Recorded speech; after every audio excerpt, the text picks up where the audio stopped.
اوكي اكو خليتو لي شير قول اغماس ربي يسنف ايه اكو ما خليتو لي شير قول ولي دبر ساده تقونين ايغا ولي شير قول للسا ويلكم هندين بوقفنا وبي ويلكم شير قول اورسنتن شير قول تقو واي بقلا غرباتي في tokkummaa jaarmoota Oromoodhaa nu wajjin dhaabbatanii filmaata kana dabarsuudhaaf walii gallee jirraa jettee biltsiginnaan kijiba kalee kijibdee fi waa'ee Baqqalaa Garbaadhaatiin xiqqoo dubbachuu barbaade. Rabbiin nu fedhe akkam taana hogguu isnees dubbadhaa nu keessaan ustu dubbachuu qabna walii sheer godhaa warseentan walii sheer godhaa waa'ee Baqqalaa Garbaadhaa haasoo isaa guutuu ammaan dhageeffadhee fixee waa'ee jaarmoota Oromoodhaa kakaleedha. Adda Bilisummaa Oromoo irraa eegalee ODF Adda Bilisummaa Oromoo tokkoomee Maarree Balaaqalaa nu wajjin dhaabbatanii filmaata dabarsuudhaaf walii gallee jiraatetti biltsiginnaan Abiy Ahmad kooppii Mallas Zeenaawiidhaa tahuu kalee garsiisa. Kijiba akkamiin namni ummata miliyoona 110 kijiba zaa'aa muraasa keessa jalaa ba'u kijiba rabbii jaa namni mootummaan hin deemu jiru.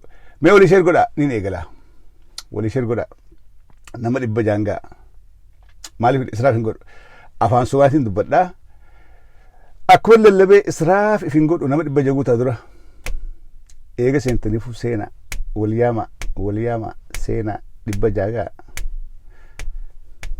xiqqooyyaa jihaan welcome amma nadhoytee si dhaanfe anaa seenuu deemu nadhoytee diimaan tuqe jechuudha 100 jaguutaa oo 100 jaguutaa 100 350 100 maaliif haasoo kiyya israaf hin godhu haasoo kiyya yooni namni ollaan hin jiraanne gaafa namni jiru hin dubbadha yeroo hunda haasoo hogguuni haasawa nama hundaaf dubbattu at least namni hedduun dhageeffachuudha qaba walii raabsuudha qaba walii himuudha qaba akkumatti ka'eetuma hogguun hin taphaa fi qoflaa deemu fedhu nam 50 laalu rankaan namni 100 laalu rankaan garuu hogguuni haasoo fardi xiinxala bal'aa gadi fagoo kennuudhaa deemtu everyone has to listen 450 oliiqa walii sheer godhaa mallee walii sheer hin godhin walii sheer godhaa okay daawwitii Mokonnin sheer godhe walii follower qabdan sheer godhaa 5 go ahead sheer godhaa 5 tokkoon nuuf sheer fiixaa mootii sheer godhe ndee sawwatee jirta sheer godhe Toofiq Ahmad ayyaantu welcome sheer godha 40 sheer godha diiqaa lamaan siyaa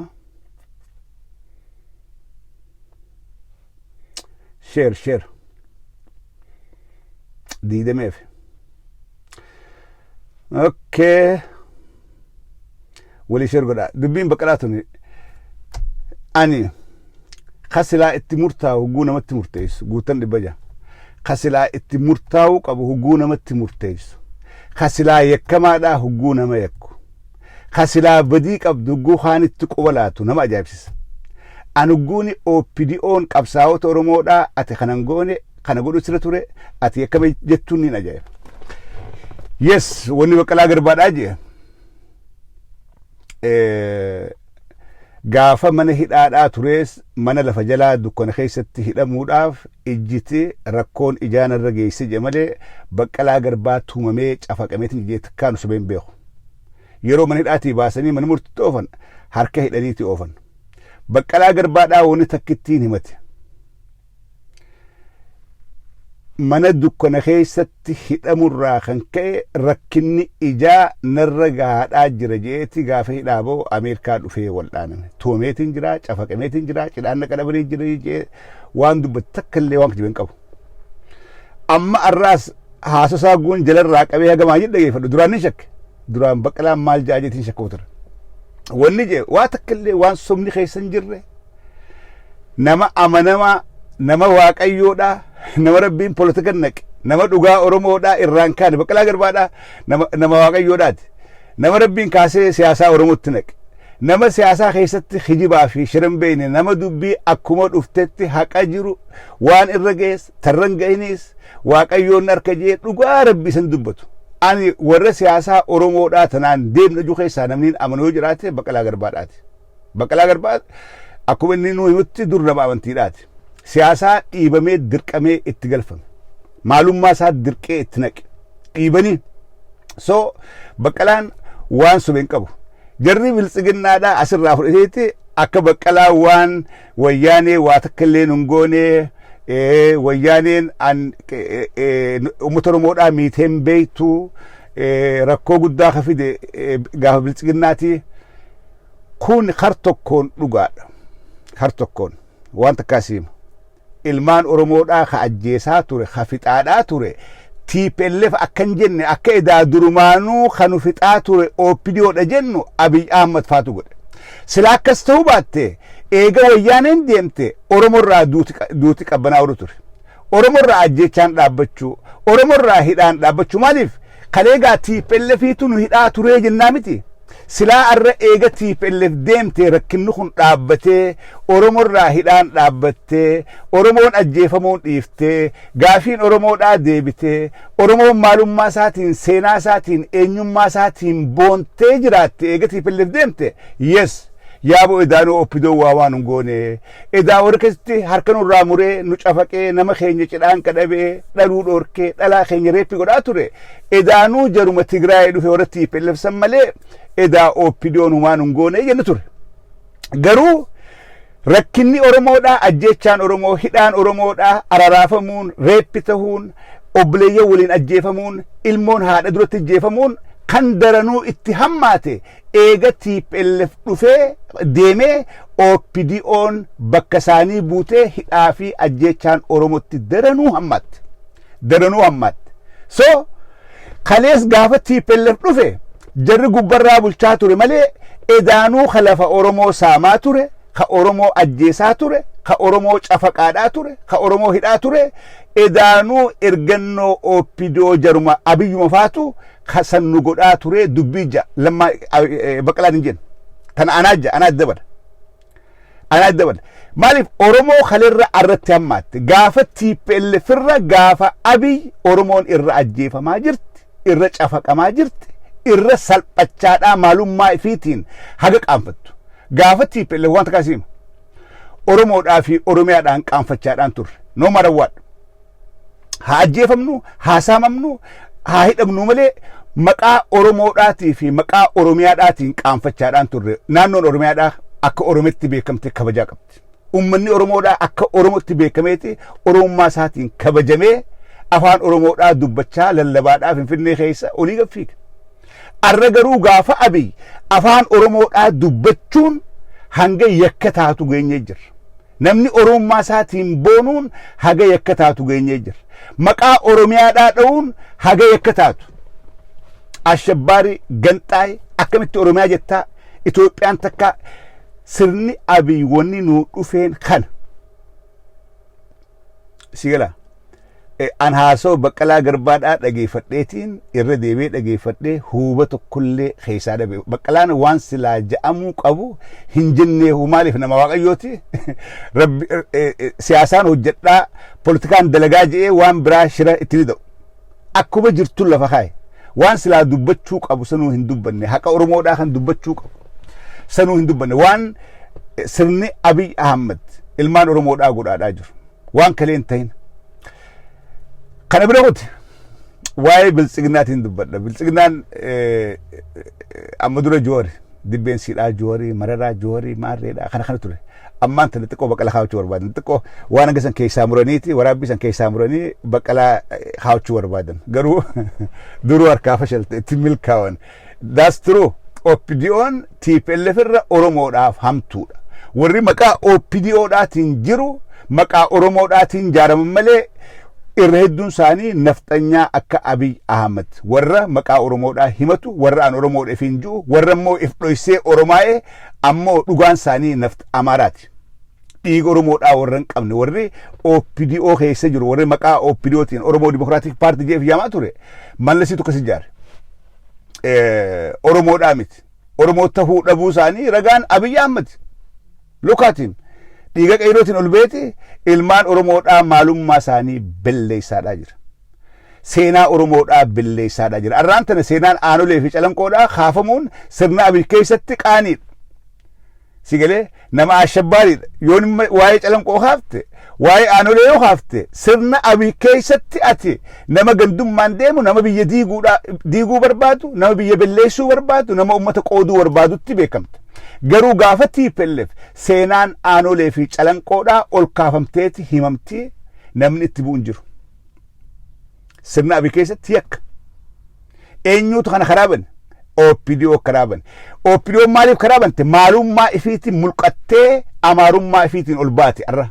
Warri Oromoo belleessu jiru Oromiyaa keessaa Oromoo dhawaadhaa jiru kun bare ajaja amma OPDO'n kennaa jirtuun Oromoon ajjeefamaadhaa jirti. Haati Oromoodhaa xiqqaachaadhaa jirti. Oromoon saamamaadhaa jirti. Oromoon qeessirraa buqqaadhaa jirti. Amma yeroo ammaa tanaa kana. Kalee TPLF inni godhee arroo inni godhe OPDO'dha. Okay. Kalee jaarmoota adda bilisummaa Oromoodhaa ta Daawudiin hoogganamtu adda tokkummaa bilisummaa Oromoodhaa ta Abbaa Nagaatiin hoogganamtu jaarmee Kamaal Galchuudhaa hoogganuu jaarmee ODF Kalleencoon hoogganaadhaa ture kana hundaatu walii galanii wajjin dhaabbatanii filmaata kana amma tokko dabarsuudhaaf walii gallee jirraa waa takka illee jettee ibsa baafte OPDO'n biltsiginnaan ibsa baafte jechuudha. OMN rabbi jala kaa'ee ni gaafata. Jara adda bilisummaa Oromoodhaa tokkoomee silaa jaarra eenyu Galaasaa Dilbooti imma namni keessaa jabaadhaa dawleen gaafatan. Galaasaa Dilboodhaa abbaa qabsoo Oromoodhaati. Nama xiqqeenyarraa ijoollummaarraa qabsoo Oromoodhaa keessatti manguddaawee jechuudha. Gaafatan lakkii hanquban qabu waan kana hin dhageenye wee koree keessa taa'ee keessaan jira. Duuba isin hin maranne lakkii hanquban qabu waa takka illeedha. Harkaa fashalte eeksi gubbaa kaanee jechuudha. Daawwit ibsaa siyaaman lakkii nuti waliigaltee hanquban qabnu hin jirru keessa eeksi. Jaarmeenni ODF jira leencoo lataa yaaman lakkii ban nuti ODF hin jirru. Nuti bara eega diigamne amata geenyee jirra.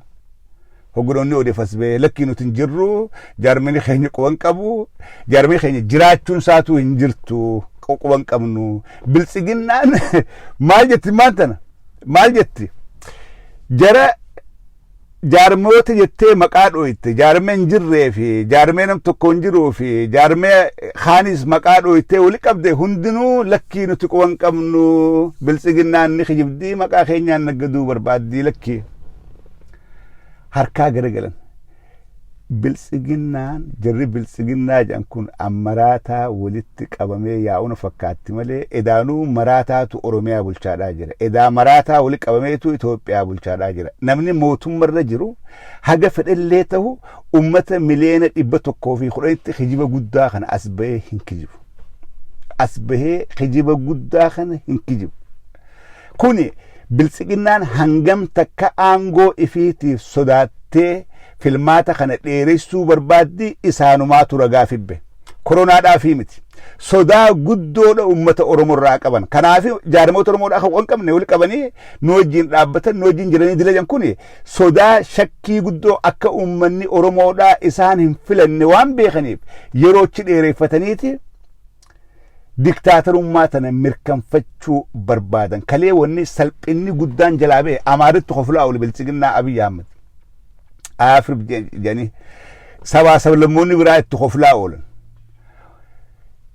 Hin qaanfatanii akkamitti paartiilee Oromoodhaa ta isaanuu quban qabne nu wajjin jirtii jedhanii dubbatanii bitti guutuun itti qoflaate oolte Abiy Ahmed. Kuni abdii murannaa irraa maayyiidha.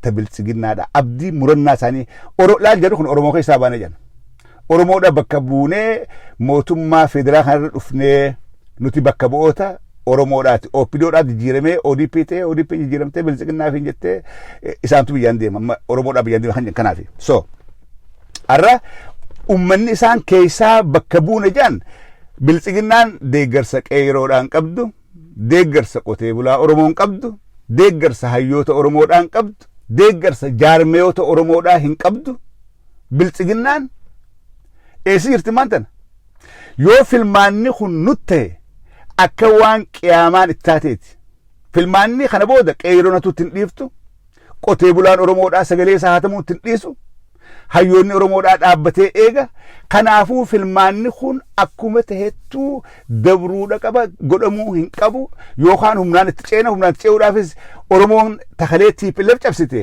nu dura dhaabbatti maal goonaa lubbuun as galtee jirti biltsiginnaa ummanni Oromoodhaa ka TPLF Abbaay Tsaayyee aree Maqalee galche anumnaa hin qabu deeggarsa ummataan qabu deeggarsa ummata kiyyaa Oromoodhaa dhabe Amaarina deeggaraan jiru Hunna deeggaraan jiru eessaan seenaa biltsiginnaa hogganoota fuullayna keessi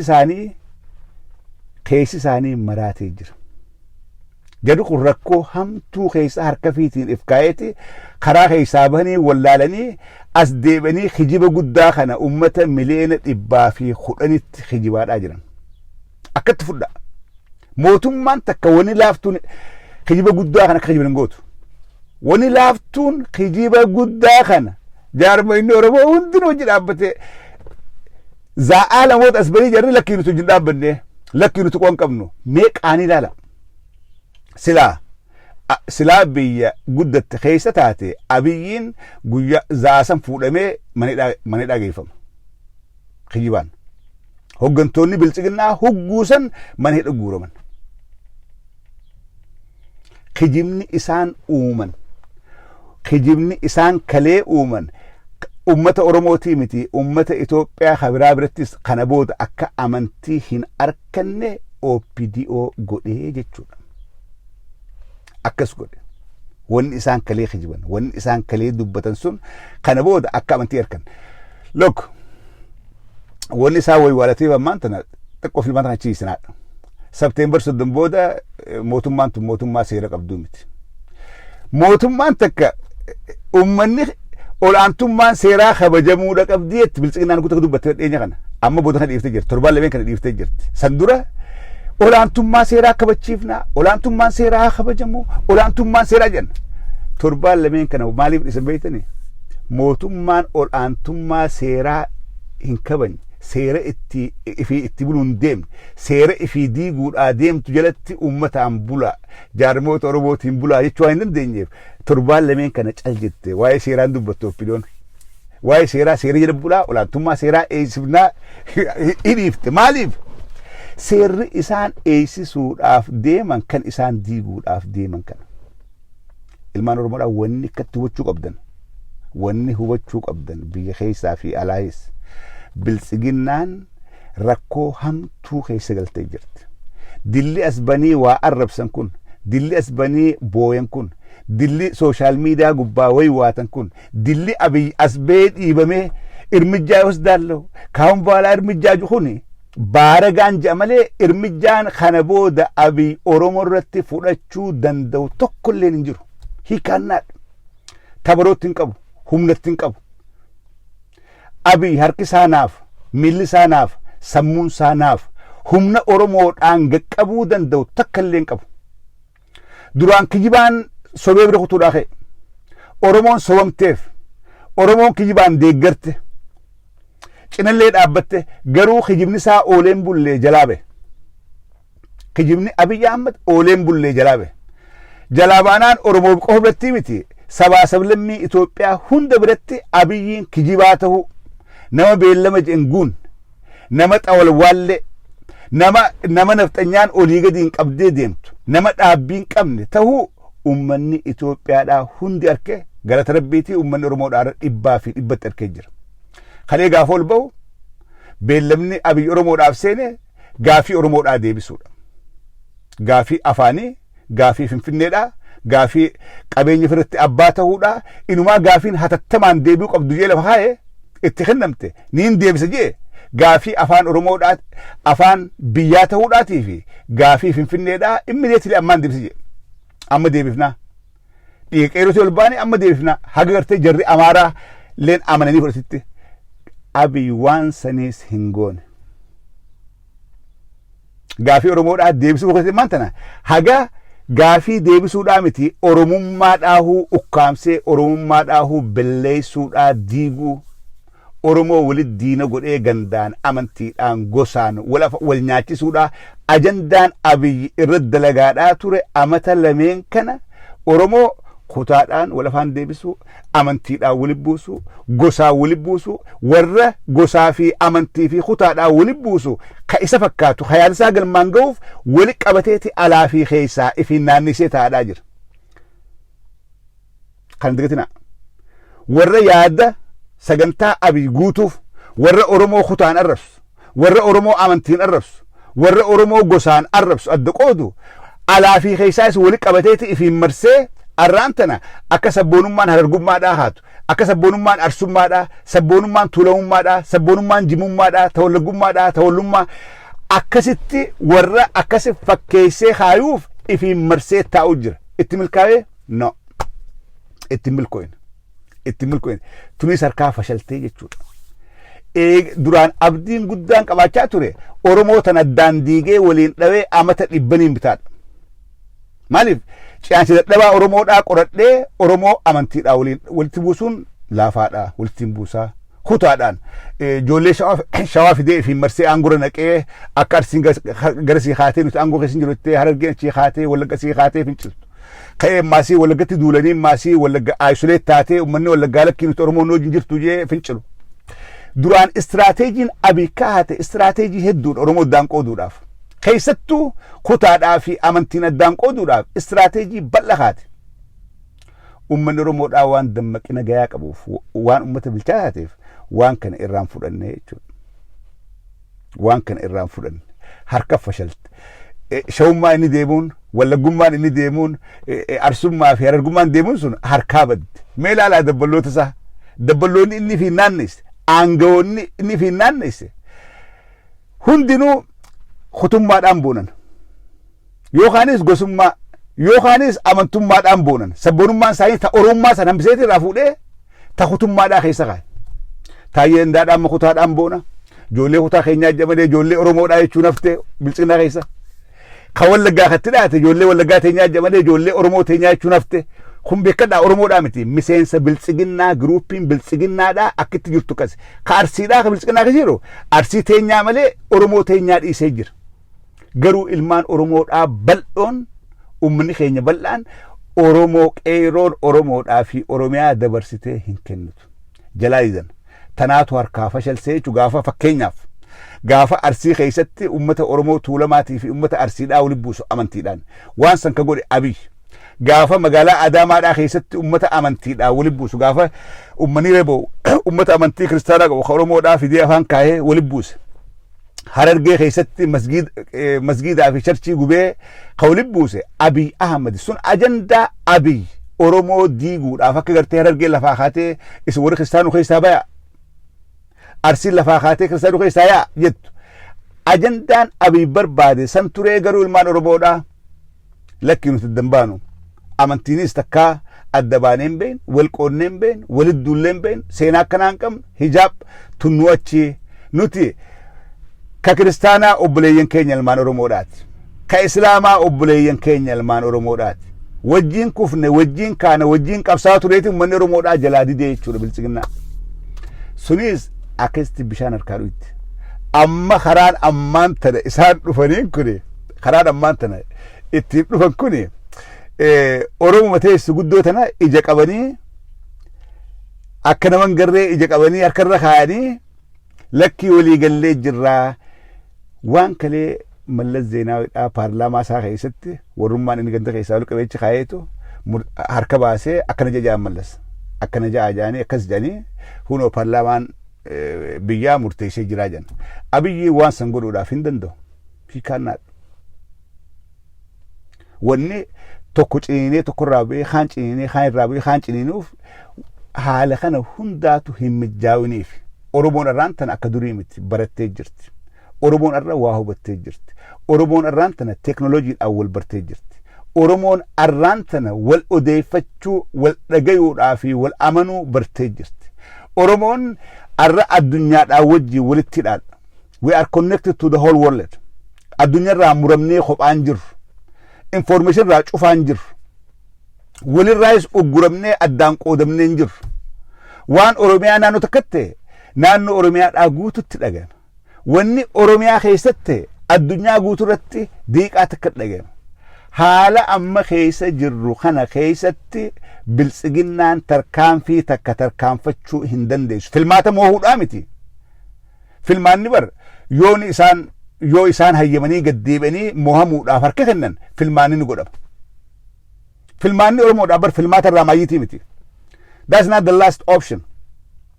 Filmaanni godhamuun Oromoodhaa akka waan gartee filmaataa carraan tokkichi Oromoodhaaf beekaa filmaannummaan godhamee filmaataa moohuu malee Oromoo wulii carraa biraan qabdutu fakkaatu biltsiginnaa.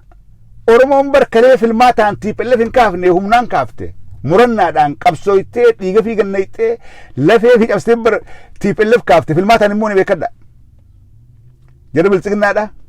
Oromoon filmaataan bar Abbaay Tsaayyee ariitee Maqaletti hin galchine. Filmaanni yoo gabbuutanii Abiy Ahmad moohamee biyya abbaadhaaf kennuudhaaf nama ummanni filateef biyya kennuudhaaf murteessee moohamuudhaaf harka kennuudhaaf gabbu'e weel filmaanni ni godhama.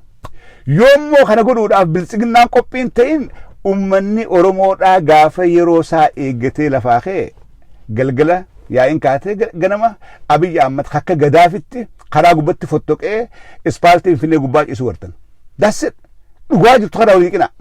Dhugaan jirtu kana diktaatarri bakka takka buluu hin danda'u. Hireen Abiy Ahmad hiree gadaafiidhaa ta'uudhaaf teessi.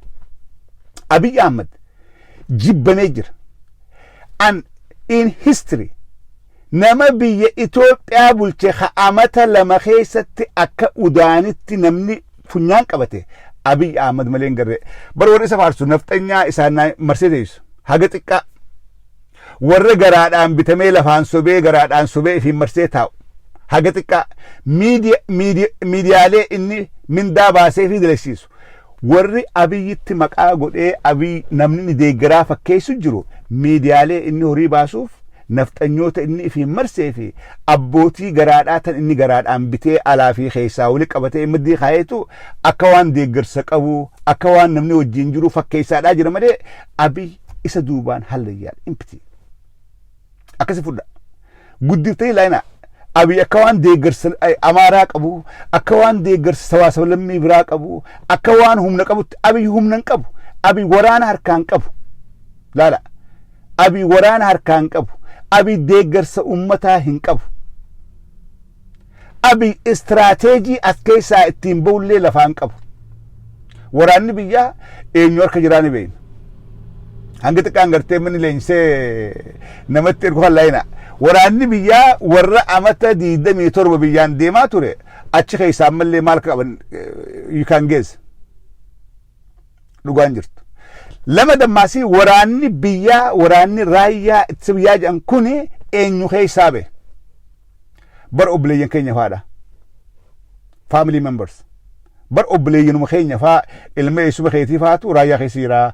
Ilma adeera keetiitu raayyaa keessa jira. Obboleessa keetu raayyaa keessa jira. Waan maatiin isaatti jirtu arra waraanni Itoophiyaa akka dargiitii miti. Informationa waan deemu jiru sabummaadhaan dhiibbaa Oromoo irra deemu jirtu. Qeeroo qabsoo Oromootiif wareegamte seenaa qabsoo Oromoodhaa Oromoon raayyaa keessa jirtu akka gaariitti tolchitee beekti. Kanaafuu Abiy kana tolchee beeka. Kanaafi waraana isaa hin abdatu. Dhiyeenya kana amma waraana dargii faadha yaammachaadhaa jira naannoo Amaaraatti sanuu Oromiyaa keessaa miti. Naannoo Amaaraatti waraana dargiidhaa ka dur warra qawwee dhoo beektan koottaadhaa isin leenjifneeti haaratti waraana dabalamaa jechaa jira. Kun maali? Shakkii waraana dhala Oromoodharraa kophatti shakkii qaba Abiy. Dhala Amaararraa fannoodhaa wajjin jiraachuudhaan mala jeete kophatti shakka. Warra Sidaamaa ka waraana keessa jiru ni shakka. Maaliif? waraanni raayyaa kun sabaa sablammii hundarraa walitti dhufeeti informaationa dhiibbaa saba isaanii irratti deemaa jirtu guututti beekan. Ka Oromoo keessaa bee dhiibbaa Oromoo irratti deemaa jirtu tolchee beeka. Ka Sidaama keessaa bee, ka Somaalee keessaa bee, ka Walaayitaa keessaa bee hundinuu rakkoo sabni isaanii keessa jiru waraanni kun ni beeka.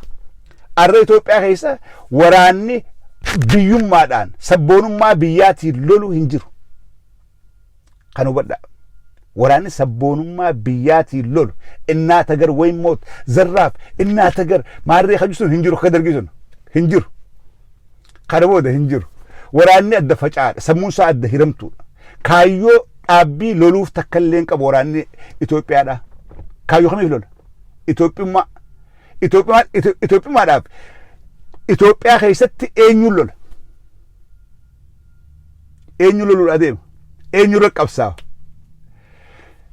wanni siistemni abiy gaafa dura dhufetti dalagaa ture maal godhe waraana oromiyaadhaa fuudheeti naannoo amaaraa geesse waraana naannoo amaaraa fuudheeti akka oromoo fixan oromiyaa keessa gannaqe maasan godhe beektu yooni waraana nama dhala oromoodhaa kadhiigaa oromoodhaa oromiyaa keessa erge oromoon oromoodhaa bira kuttee jirti arra warri oromiyaa keessaa humna addaa tahee poolisii maarree tahee oromoo dhawaadhaa jiru warreen dhiigaan oromoon ta'e warreen dhiigaan lammii amaaraati fidee oromiyaa keessatti leenjisee gannaqee abiy kan addaan baafadha ka oromoodhaa garuu fuudheeti naannoo amaaraa yookaas naannoo sidaamaa naannoo maal geessa kun maal godha yeroo dhawaataan maal godha akka ummannummaan kun wal shakku godha yoo yaattan amma dura naannoo Wallaggatti maaltu jedhame warri nu fixaa jiru kuni afaan oromoodhaa hin beekanii afaan oromoodhaa warran dubbanneetu nu dhufee nu jeesaadhaa jiraa jedhanii timachaa turan amataa fi waa dura naannoo Gujitti nama afaan biraa dubbatu dhufe naannoo Adaamaa keessatti nama afaan biraa dubbatu afaan oromoo hin beekne afaan amaaraa dubbatuutu nama oromoodhaa ajjeesaa ture Harargee keessatti akkasi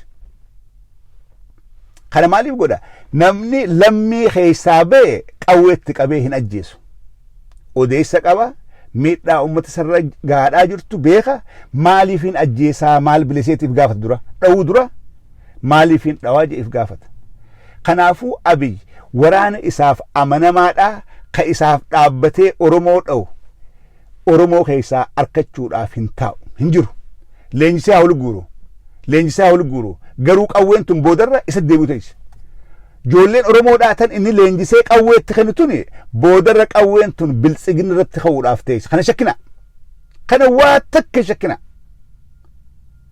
arra waraanni biyyaa silkiidha qaba akkuma kiyyaa keessan feesbuuk qaban akkuma kiyyaa fi keessan raadiyoona dhageeffatan akkuma kiyyaa fi keessatti TV ilaalan TV isaan maalaasawaa OMN maalaasawaa Abbaay miidiyaan maalaasawaa waa hunda ni arkan sammuun isaanii dubbachuullee baatan if keessatti waan murteeffata waraanni kun tokkoon isaanii ni qaban abiy kana hunda waan beekuuf kana hundarraa abdii dhabee abdii muratee dheengadda dilli asbee dhaasuni dhaadannoo san keessa sodaadhaa turraa mul'ata sodaa guddoodhaa turraa mul'ata namni guuni dhaadate way nu fixuuf deemaa abiy way dhaadate bakka irmajjaa wasdaalloo bilowal piraayim ministeeru marre keessisaa qafo waa takka yoo abiy nam tokko irratti tarkaanfiin fudha je kana booda ibiddi qabatu dura abiy nyaata ibiddi Itoophiyaa keessa qabatu dura abiy nyaata oromoo qabate abiy irraa qabata abiy kana booda sabboonota oromoodhaa tokkotti bu'ee lubbuun abiyyii fi lubbuun Baqqalaa Garbaa walitti hidhaadha lubbuun abiyyii fi lubbuun Joowar Mahaammad walitti hidha caffee raamsmaa jira jaana qaba walitti hidhaadha lubbuun Joowarii fi gaafa Joowar hidhe yookaan dhawe lubbuun isaa akka guyyaa laman oolle abiy ni beeka foorshuun shakkina anaa fi isin caalaadha beeka yoo lubbuu abiy Joowar ajjeesee abiyyiis guyyaa laman jiraatu guyyaa lama booda akka gadaafitti isaa karaa gubbaa dhagaan cafaqan gartan maaliif humna ummataa fincila ummataa diddaa ummataa dirqiidhaan zamanni fudhachisanii qawweedhaan bulchan dabree jira arra biltsiginnaa wanni maraatee katti jedhaniif miidiyaan amaaraa wacaa jira miidiyaan biltsiginnaa wacaa jira waywaachaadhaa jiran hogganoonni isaanii bakka jiranii halkan warri biltsiginnaadhaa halkan kana gachiisanii nagaa rafanii hin bulan nuur rafee bula Juwaar Faatuma nagaa rafee bula Baqqalaa Garbaa Faatu nagaa rafee bula Daawit Ibsaa Faatuma nagaa rafu jira maaliif ummata if duubaa qabnaa humna ummataan nu duubaan jiraa beekanii yoo nuti duunees biyyaaf duune garuu dhiini keenya bilisummaa Oromoodhaa san fideeti duunaadha beekan Abii garuu misteekii takka dalagu akka sareetti karaa gubbatti ajjeefama akka sareetti there is no run away bakki baqatee dhaqu takka hin jirtu Abii bakki itti dheessu takka hin jirtu akkuma gadaafiin osoo ummata tuffatee ummata gubbatti dhiichisuu boodarra baxala gijee afrii uffatee qeyroo Liibiyaa harkatti kufee akka sareetti du'a sareedhaa gubbaa dhiichisaa ajjeesan that is what will happen to Abiy Ahmed shakki malee kana wani amma isin haasa'uuf Abiyyiitu daangaa dabree bakka san gahaadhaa jira daangaa dabree biltsiginnaan abdii murattee bakka san wannimma isaanii hafe kana qofa kana booda wanni hafeef takka illee hin jirtu gaafachi gan namni qabsoo fageessee ilaala filmaata irraan fadda filmaata Abiy godhuun taa'u biraa deema garuu haga filmaanni sun haa jedhamu Oromoon haanuma eeydu Oromoo qofaa miti sabaa sabni birallee haa eeydu filmaanni jedhan filmaanni godhamaa maarree I don't think so hin godhamu hin jiru filmaanni yoo godhamees kanuma akka Mallas Zeenaa godhaa tureeti harka 99 moonee harka 100 moonee harka 95tti moonee Mallas Zeenaawiidhaatii fi kun addaa miti Abiy irra hamaadha so filmaata abdiin Oromoodhaa filmaata hin jirtu abdiin Oromoodhaa humna qeeroodhaati abdiin Oromoodhaa humna qarreedhaati abdiin Oromoodhaa fincila qotee bulaa keenyaati abdiin Oromoodhaa fincila hayyoota keenyaati achi walitti hidhaadha Abiy kana tolchee beekaa warri biltsiginnaadhaa harka fiitiin fidanii boolla keessaan baane keessatti ifra qacan akkasii Baqqalaa Garbaadhaa hayyuu keenyaa goota keenyaa namni hadhaa qabsoodhaa hangasaa habbuuqee opinion yoo Oromoo qabsoo goote Abiy faana yoo qabsoo godhan jaala qabsoo waliin jenna opinion dhiyoo kana gunda jaala qabsoodhaa Shimallis jaala qabsoo Abiyyis jaala qabsoo maarree qabsoo yoom godhaniiti eessa godhanii jaala qabsoodhaa walii ta'an waan juutu ajaa'iba jaala qabsoodhaa qabsoo yoom godhan laal opinion wanni waliin jechuu qabdu jaallan biddeenaa jaallan daabboodhaa yaa jaallan dantaadhaa waliin jaa wanni walitti isin fide opinion tana fi ergamtoota opiniyoodhaa garaadha jaallan garaafaa yaa jaallan biddeenaa quufnee miti nyaannee quufnee miti deeqifannee boo alhamdulillah nuti jaallan garaa waliin jaa warri OPDO jala deemuu fi OPDOnis jaallummaan teessan jaallummaa garaadhaati dantaa garaadhaatu walitti isin fide malee jaala qabsootii miti jaalli qabsoodhaa jaalli qabsoodhaa ha qabsoo godhaadhaa ture malee warra garaadhaa walitti dhufee tableekee rabbii jaa maal taatan rabbii jaa OPDO waan kalee raanfattanii waan kaleedhaa nuti homaa godhuu hin dandeenyu warra gubbaatu hidhaanuun je'ee amaana nu bira kaatanii hidhamtoota Oromoodhaa ifumaa qabdanii hiitaniiti nuti jaraatu qabaa hidhaanuun je'ee nuti hidhuu hin dandeenyu baasuu hin dandeenyu barkana isinumaatu nu himaadhaa ture arra wanni duraan irra ijaaramtaniis garaadha boo garaa isin guunnaa isin waan feetan nyaadhaa waan saammanni gartee hambaan irraa fe nyaadhaa quufa manaas jaaradhaa makiinaas hoodhaa garuu isin waan nuti jenne ol jennu ol gad jennu gad nu jala bulaadhaa uummata keessan ajjeesaa jennu hayaa dhiisaa jennu hayaa kana godhaa waliigalteen OPDO'n irratti ijaaramte garaa guutanii ergachuu irra ijaaramte durumarraawu ammaas Abiifaan namni waan bare hin dhiisu harki hanna bare doolusu sayyan harki hanna bare doolusu saa Abiifaanis amma akkuma kalee Mallas Zeenaawiidhaa nama afaan Oromoodhaa dubbatu kumaa dammaqsaa fa'a nama afaan Oromoodhaa dubbatu koottaa OPDO taatanii namni afaan oromoodhaa dubbachuun maal akka turte kadhee xiqqoo waa beektee xiqqoo waa qaraatee waa barreessuu beektee afaan oromoodhaa dubbannaan oppidoo ta'uudhaaf ulaan ta'e banaadha sabummaan keen gaafatamtu ati amaara moo guraagee moo walaayittaa moo sidaamaa moo beenishaangulii sin gaafatan afaan oromoodhaa siilee akkasitti oppidootoon ulaagaan siidhaa afaan oromoo dubbachuudha malee oromoo ta'uudhaa miti. Walitti qabamsa keessa walitti qabamsa garaadhaati malee walitti qabamsa qabsoodhaati miti kanaafuu jaala qabsoodhaa waliin jettan isin qaanfatu. Oppidoon oguu jaala qabsoodhaa waliin jettu dhiiroo qabsoo gaafam godhaniiti jaala qabsoo waliin jangaa namni gaa qabsoo waliin godhee jaala qabsoo waliin jaa qabsoo eessa godhaniiti jaala qabsoodhaa kana waliin janii sheemoon iyyuu injiin akkas maqaa qabsoo oromoodhaan billeessinaa jaala qabsoo jettanii maqaa qabsoo oromoodhaan billeessinaa qabsoon teessan qabsoo garaadhaati qabsoo garaatan jirtan jabaadhaa. Diddisuudhaaf jiraattan keessattuu ammaan tana zamana biltsiginnaadhaa kana namni dhiiga oromoodhaa gannaqe namni qabeenya oromoodhaa nyaate diddiguudhaaf teessan gaddeebisnee takkatti si kaya diddisina qeeroon isin dhiiftu nama isin ajjeeftan tokko tokkoon Abiy Ahmed araddaa hunda keessatti qe'ee hunda keessatti nama biltsiginnaan ajjeefte maqaan isaa barreeffamaadhaa jira awwaala isaatii wajjin.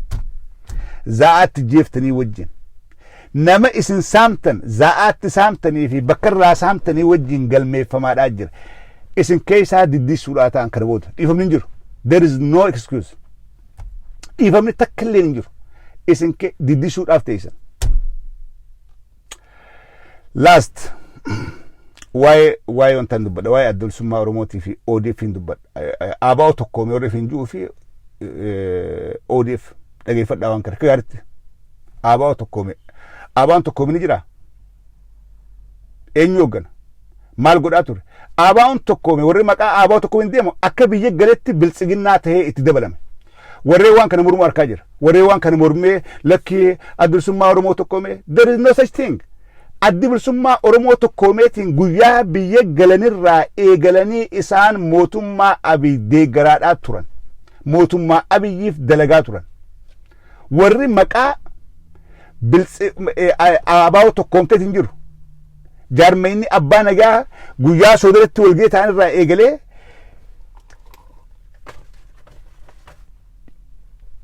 OPDOdhaa wajjin ka dura walii galee ODF fi isaani jaarmee ODF fi jaarmee adda bilisummaa oromoo tokkoomeetu biltsiginnaadhaa wajjin ka dura walii gale jara lameen kana dhugaa jirturraa waliin kaanu. Dhugaa jirturraa waliin kaanu abbaa nagaatii fi hayluu gonfaadhaa OPDO wajjin amanamoo ta'anitti dalagaa turan jaarmoota oromoorra OPDOdha maxxanfachaadhaa turan OPDOttis maxxanaadhaa turan kamaal galchuutii fi daawwit ibsaa caalaa OPDOdhaa wajjin dhiyaatanii dalagaadhaa turan eega biyya galan akka jaarmee oromootti dantaa oromoodhaa adirees godhaadhaa hin turre abbaa nagaatiis hayluu gonfaatis. Inumaa basaasa OPDOdhaa badaa turanitti oromoo basaasanii biltsiginnaadhaaf kennaa turan. Let me tell you this. Basaasa biltsiginnaadhaa badaa ka ture jaarmee maqaa adda bilisummaa oromoo tokkoomeetiin jiru oromoo keessaa ka oromoo basaasee qabsoo oromoodhaa tana istiraateejii akkamitti oromoo cabsitanii akkamitti jaarmoota oromoodhaa hafe billeessanii ka diinaa kennaa ture.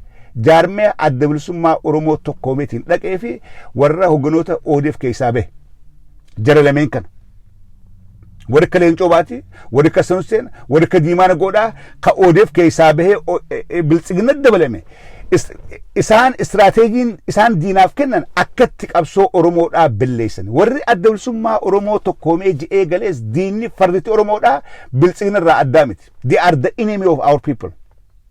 Huno Joor gartini Joor asti Ameerikatti gurbaa homiles ta'ee alatti hafee biyya galee maantana aangolleen harkanne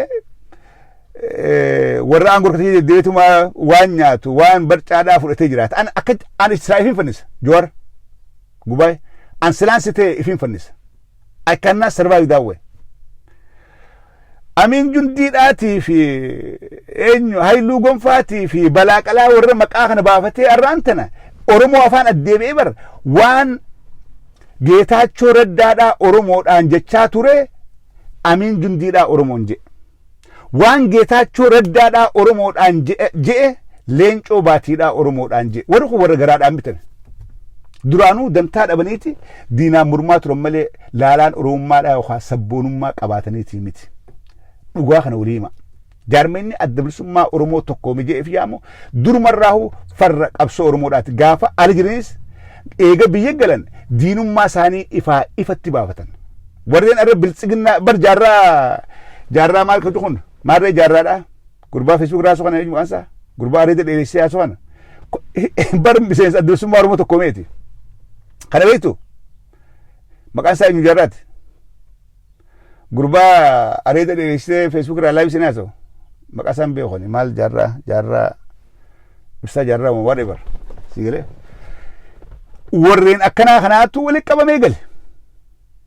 Isin diina Oromoodhaati kaleedhaas xiiqiidhaaf baatanii faallaa qabsoo Oromoodhaa deemaa turtan malee qabsoo Oromoodhaa godhaan turre. Kana waliif himi. I'm sorry to say this. Abbaa Nagayaa khilaash malee waan biraan beeku. He's not politician. Abbaa Nagayaa khilaash malee waan biraan beeku. Khilaash dhawoo malee saayilii hoogganuu malee muraasa asiin hoogganuu asiin baa qawwee dhawaa malee haasoo caayaa jalaa malee haasoo siyaasaan beeku. He's not politician. Kana dhugaatiin fudhaa. Abbaa Nagayaa saayilii hoogganuudhaa fi jaarmee siyaasaa hoogganuun takkaa miti. Muraasa tokko hoogganuudhaa fi siyaasaa hoogganuun takkaa miti. Biyyaan deemuudhaa fi saayilii hoogganuu wal dhabdi. Sigalee kuni dhugaan jirtu kana booda irraa waliin kaanu. Namoota naa mormaa turee jira. Namoota kalee akkamitti qeexaa Abbaa Nagayaa maareedhaa Abbaa Nagayaa maareedhaa Abbaa Nagayaadhaa qabsaa'aa ture. Abbaa Nagayaa qabsaa'aa ture gaara keessa ture qabsaa'aa ture falmachaa ture. Araddaa Leencarraa ka'ee duraan liqambara Araddaa Leencaa ture qabsoo Oromoo dabalamee wareega olaanaa kafale. Sigalee wareega inni kafale haaluun hin taatu. Qabsoodhaaf gaara keessa rakkachaadhaa ture. Arra garuu maqaa adda bilisummaa Oromoo tokkoomeetiin gantoonni walitti qabamee maqaa kana moggaafatee galanii Oromoo gurguruu osoo ilaaluun hayyamnu. No. Hin hayyamnu kana booda dhugoltiin jaarmeenni maqaa kanaan jiru hin jiru biltsiginnaadha. Dhaabnummaan maqaa kana qabu hin jiru. Kalee gaafa laayisensi nu kenna maal isin nuti adda bilisummaa Oromooti. Adda bilisummaa Oromoo tam adda bilisummaa Oromoo tokkoomee eenyu isin maalummaa ifillee himuun beekan. Jeelee kana akka Oromootti guulaalle wanni isin godhaa jirta waan xiqiiti malee waan isinillee fayyadaatii miti. Garaa keessan guuttadhaa. That's it. Garaa keessan guuttadhaa. Nyaadhaa dhugaa jiraadhaa. Kana wanni qabsoo gootaniif isiniif salphise. Isirraa dubbachuun barbaannu. Haayiluu gonfaadhaa duraan gantuudha. Haayiluu gonfaadhaa bas eega biyya galee namni jaarmoota Oromoodhaa basaasee abiyyi himu jiru isa. Clear. Hay durumaan galtanii akka gurbaa eenyu koroneel maarree kanatti galtanii biltsiginaan farfattanii barqaaniidhaa miti. Egaa qabsoon teessan qabsoo garaadhaa taate galtaniituma boonuti gallee walfeera gartee Awurooppaa dadhabnee jirra. Qoonqoo nu kennaati nuti waan isin jettan gartee akkuma kalee obbidoo turretti isin gabbaraadhaa hanga jiru kana jiraannaa. Biyya ala gallee walfeera nyaachuu hifannee jirra. Daasset kana himadha. Walfeera baqattanii biyya galtan. Akka jaarma Oromooti. Jaarma Oromoodhaa adda bilisummaa Oromoo tokkoomee. No. Maqaa adda bilisummaa Oromoo tokkoomeetiin adda bilisummaa Oromoo adda bilisummaa Oromooti. There is only one OLF.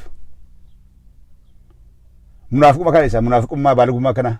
Baalagummaa siyaasaan beekne bocoltanii laayixanii OLF is just one. Kaafao Atbao. That's it. Kana wanni jira. Maali waan hin dinne keessa siyaasaan beekne keessa laayixanii bocoluun maali? Siyaasaan beektan, qabsoon beektan, waa bulchuun beektan, wal jala deemuun beektan, waa jaaruun beektan. Maali waa bocoluun zalaalam ala kanatti waa billeessaa baatan. I don't want to mention names now. Maqaalee yaamuun hin feesu. Ala kanatti waa bocoltanii laayixanii dhuubdee deemtan. Biyya galtanii maasii nuti adda bilisummaa Oromooti. Adda bilisummaa Oromoo akkam ta'e isaa namni abaa seenee abbaa sadii tindinuu abaa'udha. namni abaa seenee abbaa muraasa tindinuu bakka abaa'u dhaguu keessaa bee. What you think? Yookas taate anis abaa'udha. Seenee keessaa beetiin jira anis eenyu gadi anis abaa'udha. Dhaabaan jaaladha. Yookas yaaddan namni sayilii hoogganaa ture anis dhaabaan jaaladha dhaabaan qabaa nuti dhaaba siyaasaadhaati horeedhaa waraqaa nuu kenna. Way maatiidha kani jaaramee siyaasaa waan kana dubbachuu illee hin barbaanne garuu akkaan dubbadhu waan na godhee jira. Ammaas fuuldura isaa hin dubbadhu. Akkaan dubbadhu waan na godhee jira fuuldura isaa hin dubbadhu. An miseensi jaarmee tokkollee dhaatii biti garuu dhugaa Oromoodhaa bakka dabdetti hin dubbadha. Gantoonni biyya galee maqaa jaarmee Oromoodhaa baafatee Oromoo addaan hin qoodu. Waan Oromoo diigaratti dura dhaabban. Waan Oromoo qoodaa dura dhaabban. Waan qabsoo Oromoodhaa billeessaa dura dhaabban. Jaarmee inni maqaa adda bilisummaa Oromoo tokkoomeetiin jiru diina Oromoodhaati. Biltsiginna irra diinni Oromoodhaa basaasni Oromoo basaasee biltsiginnaadhaaf himaadhaa ture kennaadhaa ture jaarmee maqaa adda bilisummaa Oromoo tokkoomeetiin jiru. Galaasaa Dilboo exception. Dhugaan jirtu kana tana irraa waliin kaanu. Koottaatiin hojiin dibbee godha. Koottaa wal mul'inaa. Koottaa ragaa qabdan dheeffadhaa dhaabatuu keessan. Dhaabatuu keessan waan dalagaa turtan waan godhaa turtan Oromoo eessa ijaartan Oromoo eessa gurmeessanii koottaa. Ulaagaa jaarmaatuun kun ulaagaa jaarmaatu jaarmaan shurokkoytan. Diinnan qabsoo Oromoodhaati. Warreen faallaa deemu malee karaa Oromoodhaaf gaariidhaa yeroo hundaa isaan faalla deeman. Waan Oromoodhaa gaarii deeran the opposite way. Hulaataat Oromoo baasu gujan isaan lakkii nuti duubaan baana jenna. Yoo qabsoon Oromoodhaa qajeelte isaan kana jallinaa fiigan. Akka biyya galanitti warri OPDOdhaa waliin makamee OPDOdhaa wajjin waltajjii soodareetti qopheeffatee Oromoodhaatti murteesse jara kana. Jara maqaa adda bilisummaa Oromoo tokkoomeetiin jiru kanaatu soodaree dhaqanii OPDOdhaa wajjin taayyee danda'atii wajjin warri taa'ee taayyee waraqaa barreessetti kenne jaarmee maqaa adda bilisummaa Oromootiin tokkoomee jiru kana. Taayyeedhaatu wal qabee waraqaa barreessetti kennee soodaree geessee hoteela kireessee fi nyaachisee obaasee ibsa kanaa baasaa je'ee waraqaatti kenne. We know all this. Warra taayyee danda'aadhaa walii gad ergatuutu nuti jaarmee Oromoodhaati finja. Shame on you. Oromoon qaaneessina. Oromoo hin qaaneessina. Warri maqaa jaarmee adda bilisummaa Oromoo tokkoomee jettanii taayyeen qoonqoo garaa isin guutee walii gad isin ergu. Oromoo maqaa hin balleessina. Ittiin deebi'a. Dhaabbadhaa yoo dhaabbattan kana booda hafuuran baasina. Yookaan walii gabbaan. Ragaa jiru qabannee walii gabbaan. Oromoo bakka buutan garaa keessan malee isin garaa keessan bakka buutan. Hoggantoonni warri maqaa adda bilisummaa Oromoo tokkoomee jee tolfatee biyya galee hundinuu garaa keessan bakka buutan garaadhaaf galtan. Taayyee danda'aadhaatu olii gad isin gubbaa deemaadhaa jira. That's it. Abbaa nagaa jalaa dhaabbadhu. Amma dura miila guutuun keessan jirtu jalaa dhaabbadhu. Abbaa nagaa itti himaa jalaa dhaabbadhu. Seenaa hin balleessin. Seenaa gaara keessatti dabarsite. Gantoota kanaa wajjin hin balleessin. Jalaa dhaabbadhu, jalaa hafi, jalaa deebi. Si jajjaruu hin barbaannu, sibbuu hin barbaannu. Abbaa nagaa maddi jirta. Quba qabna jalaa deebi, jalaa dhaabbadhu. Dhugaan jiru kana. Jalaa deebi. Galaasaan keessaa ba'ee jira. Galaasaa Dilboodhaa dhibbaa dhibbatti keessan jiru kana OMN gubbaa dhufee ibsee jira dubbatee jira. Abbaa nagaa jalaa dhaabbadhu. Yoo intarneet qabaattee laafii dhageeffatte waan kana jalaa dhaabbadhu. Siitu ramammaraa jira. Siitu garaan deemu sadhabee dhiironiin deemamu. Taayyeedhaa si shakkita. Hogguu taayyeen dhufee si godhas taayyee ni shakkitaa. Niin deemamu, niin taa'amu, dhiiroo akkamii yoon deeme jarri humna simataa yoon taa'e akkamii siitu gurguraa jira.